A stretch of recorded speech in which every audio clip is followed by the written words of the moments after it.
আসিফ মাহমুদ ক্রীড়া উপদেষ্টা ছাত্র আন্দোলনের সামনের কাতারের একজন আন্দোলনকারী ছিলেন। তিনি তার ছবি এবং ব্যানার ফেস্টুন দেখে তিনি বলেছিলেন যে ভালোবাসা অর্জন করতে হবে কাজের মাধ্যমে। ছবি দিয়ে যে ব্যক্তি পূজার সংস্কৃতি সেটা আর বাংলাদেশে চলবে না। এই ছবি হোক ভালোবাসা বা স্বার্থ হাসিলের উদ্দেশ্যে, সেটা আর চলবে না। এখন থেকে ছবি টাঙানোর যে সংস্কৃতি এটাকে বন্ধ করতে হবে। নিজের ছবি আর নিজের নামের যে ব্যানার ফেস্টুন তিনি দেখেছেন একটা ক্রীড়া সংস্থার সামনে, তিনি তখন বলেছেন যে ভালোবাসা অর্জন করতে হবে কাজের মাধ্যমে। সঠিক কথা বলেছেন তিনি। যোগ্যতার মাধ্যমে ভালো কাজ করে সুন্দরভাবে সততার সাথে ন্যায়ের সাথে দায়িত্ব পালন করে ভালোবাসার অর্জন করতে হবে। ওই যে তেলবাজি করে বাংলাদেশে যে সিস্টেম ছিল, যে যাকে যত বেশি তেল দিতে পারতো, যার নামে যত বেশি স্লোগান দিতে পারতো, যত বেশি ব্যানার ফেস্টুন প্রচার করতে পারতো, সে তত বেশি পদের অধিকারী হতো, চাই তার যোগ্যতা থাকুক বা না থাকুক। এরকম করে আমরা দেখেছি রাস্তায় টেম্পু চালাতো, কন্ট্রাক্টারি করতো, এমন ব্যক্তি অনেক বড় বড় নেতা হয়ে গিয়েছে, এমপি মন্ত্রী হয়ে গিয়েছে, শুধু তেলবাজি করে। বাংলাদেশে তেলবাজির সময় শেষ। আসিফ মাহমুদ এই ক্রীড়া উপদেষ্টা জানিয়ে দিলেন যে ছবি টাঙিয়ে ব্যক্তি পূজার সংস্কৃতি বন্ধ করতে হবে।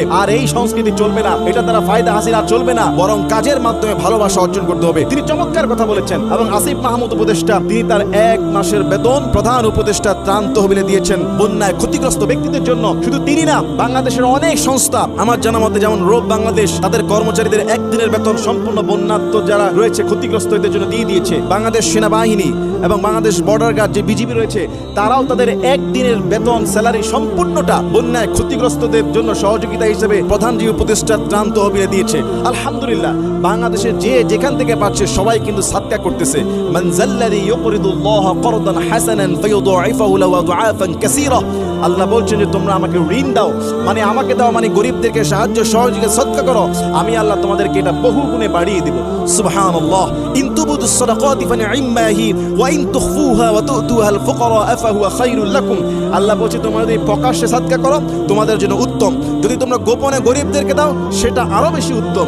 সুবহানাল্লাহ বিহামদি সুবহানাল্লাহিল আযীম। সুতরাং বাংলাদেশের মানুষ যে যেভাবে পাচ্ছে আল্লাহর খুশির জন্য বন্যায় ক্ষতিগ্রস্ত ব্যক্তিদেরকে দান সদকা করছে। আর আসিফ মাহমুদ ভাই তিনি যে চমৎকার কথা বলেছেন, তেলবাজি করা, কাউকে পাম্পুট্টি মারা, রাসূল এটাও বলেছেন যে কেউ যেন কারোর সামনে সরাসরি প্রশংসা না করে।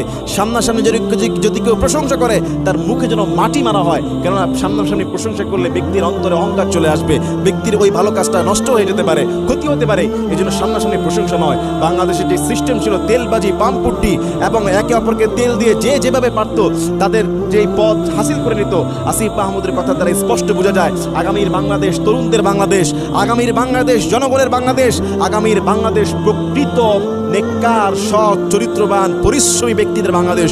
ইনশাআল্লাহ আল্লাহ তাআলা আমাদের সবাইকে সোনার একটা বাংলাদেশ উপহার দেওয়ার তৌফিক দান